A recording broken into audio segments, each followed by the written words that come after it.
હવે આપણે સ્વાધ્યાય 1.2 એમાં પહેલો પ્રશ્ન છે, નીચેના વિધાનો સત્ય છે કે અસત્ય કારણ સહિત જવાબ આપો. ફરી સરળ વાતો છે. પહેલું, દરેક અસમય સંખ્યા એ વાસ્તવિક સંખ્યા છે. આપણે હમણાં જ જોયું કે સૌથી મોટો ગણ કોણ છે? વાસ્તવિક સંખ્યા ગણ. તો અસમય છે એ વાસ્તવિક હોય, સત્ય છે. કારણ કે વાસ્તવિક સંખ્યા છે એ અસમય અને સમયની બનેલી છે, માટે આ સત્ય છે. બીજો મુદ્દો બહુ સરસ છે, થોડીક વધારાની વાત પણ છે કે સંખ્યા રેખા પરનું દરેક બિંદુ કોઈ પ્રાકૃતિક સંખ્યા m નું વર્ગમૂળ m સ્વરૂપનું હોય.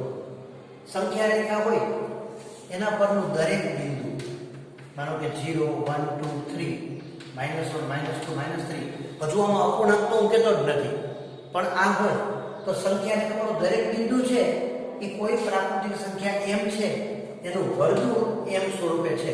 દાખલા તરીકે 1 છે તો હા એ 1 નું વર્ગમૂળ છે, 2 છે એ 4 નું વર્ગમૂળ છે, 3 છે એ 9 નું વર્ગમૂળ છે.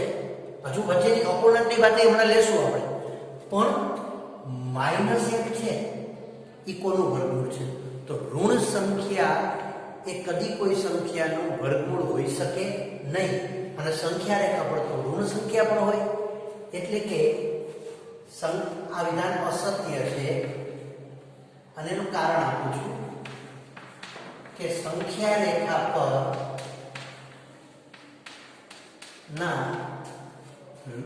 સંખ્યા રેખા પરની ઋણ સંખ્યાઓ કદી કોઈ પ્રાકૃતિક સંખ્યા m માટે √m સ્વરૂપે ન હોય.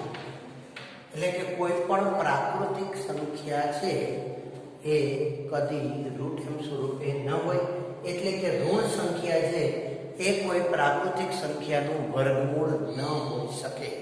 હવે ત્રીજું, ખૂબ સહેલું, દરેક વાસ્તવિક સંખ્યા એ અસમય સંખ્યા છે.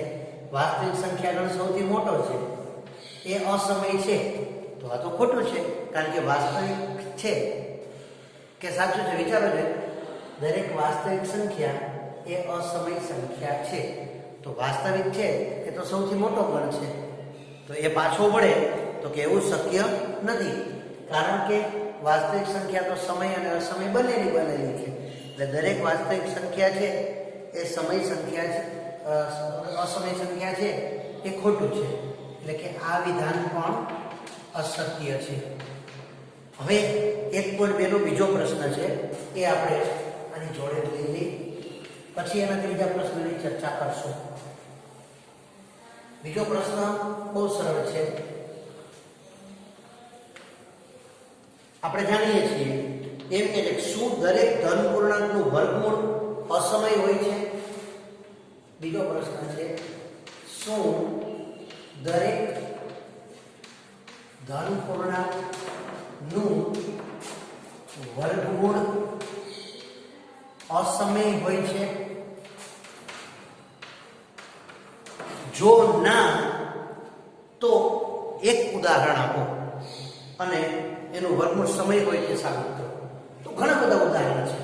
આપણે કઈ કોઈ પણ સંખ્યા લ્યો તો દરેક ધન પૂર્ણાંક છે.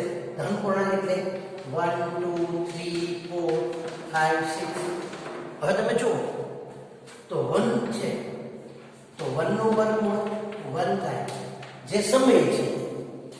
2 નું વર્ગમૂળ કાઢો તમે તો એ અસમય છે, કારણ કે 2 નું વર્ગમૂળ કરતું નથી. 3 નું વર્ગમૂળ અસમય છે, પણ 4 નું વર્ગમૂળ કાઢો તો વર્ગમૂળ 4 એટલે 2, એ તો સમય સંખ્યા છે.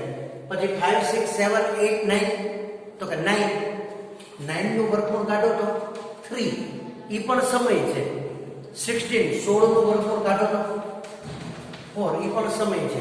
એટલે કે જેટલી પૂર્ણ વર્ગ સંખ્યાઓ છે એ બધીનો વર્ગમૂળ સમય છે, પણ જે પૂર્ણ વર્ગ નથી એનું વર્ગમૂળ અસમય છે.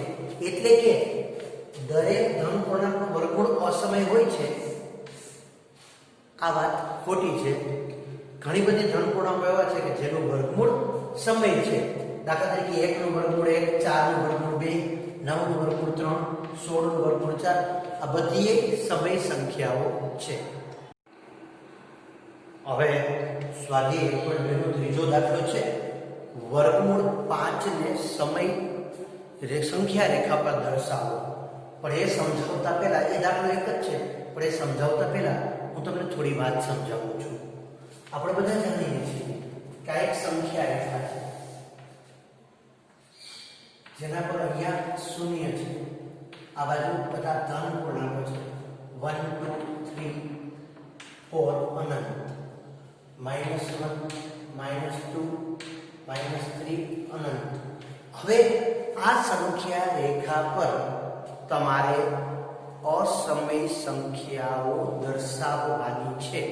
એટલે કે વર્ગમૂળ 2, વર્ગમૂળ 3, વર્ગમૂળ 5, વર્ગમૂળ 7. તો આ દર્શાવવા માટે પુસ્તકમાં વર્ગમૂળ 5 દર્શાવવાનો એક દાખલો આપ્યો છે, પણ આપણે એનો કન્સેપ્ટ ક્લિયર કરી લઈએ. આ સમજાવવા માટે તમારે પાયથાગોરસનું સૂત્ર યાદ રાખવું પડે. પાયથાગોરસનું સૂત્ર છે એ હું તમને યાદ કરાવું છું. પાયથાગોરસનું સૂત્ર અથવા પાયથાગોરસનું પ્રમેય ધોરણ 10 માં આપણે પાયથાગોરસનું પ્રમેય સાબિત પણ કરીશું. તો અહીંયા આપણે વિચારીએ કે કાટકોણ ત્રિકોણ હોય તો કાટકોણ ત્રિકોણમાં, આ કાટકોણ ત્રિકોણ છે, આને કાટકોણ કહેવાય, આને કર્ણ કહેવાય. તો કાટકોણ ત્રિકોણમાં કર્ણ એટલે કે આ બાજુની કિંમત છે, આ બાજુની લંબાઈનો વર્ગ બાકીની બે બાજુ એટલે કે આ બે બાજુ ના વર્ગના સરવાળા જેટલો હોય. ધારો કે આપણે એમ કહીએ કે ત્રિકોણ ABC છે. પાયથાગોરસનું સૂત્ર હું ફરીથી બોલું છું. કાટકોણ ત્રિકોણમાં કર્ણની લંબાઈનો વર્ગ બાકીની બે બાજુઓના વર્ગોના સરવાળા જેટલો થાય છે. દાખલા તરીકે આપણે એમ કહીએ કે આ ત્રિકોણ ABC છે, એમાં ખૂણો B કાટખૂણો છે, તો કર્ણ કોણ છે AC. તો AC નો વર્ગ બાકીની બે બાજુઓ AB નો વર્ગ અને BC ના વર્ગના સરવાળા જેટલો હોય છે. આનો આપણે ઉપયોગ કરી અને પુસ્તકમાં જે સ્વાધ્યાય 1.2 માં આપણને જે રકમ આપી છે ત્રીજી, કે વર્ગમૂળ 5 ને સમય સંખ્યા રેખા પર દર્શાવો, એ આપણે ગણી શકાય. પણ હજુ આપણે એ ગણતા પહેલા ચાલો ને થોડીક આપણે બીજા ઉદાહરણો લઈએ. તો આપણે એક ઉદાહરણ લઈએ કે વર્ગમૂળ 2 ને સંખ્યા રેખા પર દર્શાવો, પછી વર્ગમૂળ 3 ને સંખ્યા રેખા પર દર્શાવો. આ બંને ઉદાહરણો આપણે ચકાસીએ. પહેલું ઉદાહરણ છે વર્ગમૂળ 2 ને સંખ્યા રેખા પર દર્શાવો. તો આને માટે આપણે હું થોડી પરંપરાગત જે લાંબી રીત છે એને બદલે સરળ ભાષામાં સમજાવું છું. તો કે સૌપ્રથમ આપણે સંખ્યા રેખા, બધાને ખબર છે કે આ સંખ્યા રેખા હોય તો રેખા છે, સંખ્યા રેખા એ રેખા છે. અહીંયા 0 છે, આ તરફ 1 2, અહીંયા -1 -2 છે. પણ આપણે વર્ગમૂળ 2 દર્શાવવા છે તો ધન છે, તો એનો મતલબ કે સંખ્યા રેખામાં આપણે 0 થી જોવાનું છે. તો હવે આપણે આને ન જોઈએ તો રેખાની બદલે આ શું બની ગયું? કિરણ. જેમાં આપણે ખબર છે કે પહેલું બિંદુ 0 છે, પછી 1 2 3 4 છે, એ બાજુ ક્યાંક આપણા વર્ગમૂળ 2 છુપાયેલા છે. તો પહેલા આપણે અહીંયા એક કિરણ દોરવાનું છે. પણ પહેલું સ્ટેપ એનું છે કિરણ OA દોરો આ રેખા પર. પણ આ રેખાનો જે હવે કિરણ છે આમ આગળ આગળ ચાલે છે, બરાબર. તો અહીંયા પહેલું સ્ટેપ શું? તો કે OA બરાબર 1 એકમ થાય તેવું એ બિંદુ લો. આપણે પરંપરાગત રીતને બદલે આપણી સરળ રીત બતાવીએ છીએ. તો પહેલું કામ શું કરવાનું? તો કિરણમાં O બિંદુથી A સુધીનું અંતર લેવાનું છે. કેટલું લેવાનું છે? 1 એકમ. હવે એ બિંદુ પર એક લંબ દોરો.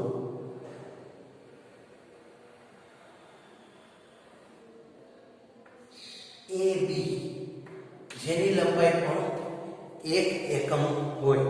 એટલે કે આપણે એમ કહીએ કે એ બિંદુ પર AB બરાબર 1 એકમ થાય તેવું બિંદુ B મેળવો. હવે તમે જુઓ, આ લંબાઈ કેટલી છે? 1 એકમ. આ લંબાઈ કેટલી છે? 1 એકમ. અને આ લંબ છે માટે આ કાટખૂણો બની ગયો. તો તમે યાદ કરો પાયથાગોરસ પ્રમાણે આ એક બાજુ છે, આ બીજી બાજુ છે, અહીં કાટખૂણો છે. તો આ માપને જોડી દો. આ છે એ તમારો કર્ણ બની ગયો. શું બની ગયો?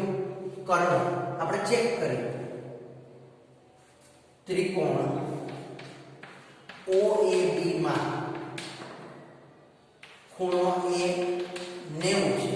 તો એની સામેની બાજુને કર્ણ કહેવાય. OB કર્ણ છે. તો પાયથાગોરસના નિયમ પ્રમાણે શું થાય? કર્ણનો વર્ગ OB વર્ગ બરાબર OA વર્ગ વત્તા AB વર્ગ. OA ની કિંમત કેટલી લીધી છે આપણે? 1. તો 1 નો વર્ગ કરો તો પણ કેટલો થાય? 1 1. AB ની કિંમત કેટલી લીધી છે? 1. તો 1 નો વર્ગ કેટલો થાય? 1. 1 વત્તા 1 2. OB વર્ગ બરાબર 2. તેથી OB બરાબર વર્ગમૂળ 2. એટલે કે આ OB ની લંબાઈ કેટલી મળી આપણને? વર્ગમૂળ 2. પણ આપણે તો ક્યાં બતાવવાના છે વર્ગમૂળ 2 ને? સંખ્યા રેખા પર. તો હવે પરિકર લેવાનું. હું અહીંયા તમને મારા હાથથી બતાવું છું. તમારે પરિકર લેવાનું છે. પરિકરની અણી O ઉપર રાખો. B જેટલું લંબાવો. આટલું અંતર લ્યો એ કેટલું છે? વર્ગમૂળ 2. આટલું લંબાવો અને પછી ત્યાંથી એક ચાપ લગાવો. અને એ ચાપ તમે જે લગાવો છો એ સંખ્યા રેખા પર જ્યાં છેદે એને B નામ આપો. તમે જો માપો ફરીથી પરિકરથી તો અહીંથી આ લંબાઈ કેટલી છે? વર્ગમૂળ 2. એટલી જ લંબાઈ અહીંયા છે. તો આ OB અંતર કેટલું થશે? વર્ગમૂળ 2. આમ OB બરાબર વર્ગમૂળ 2 સંખ્યા રેખા પર મળે છે. હવે આ જ પ્રમાણે આપણે વર્ગમૂળ 3 અને વર્ગમૂળ 5 બતાવતા શીખીશું.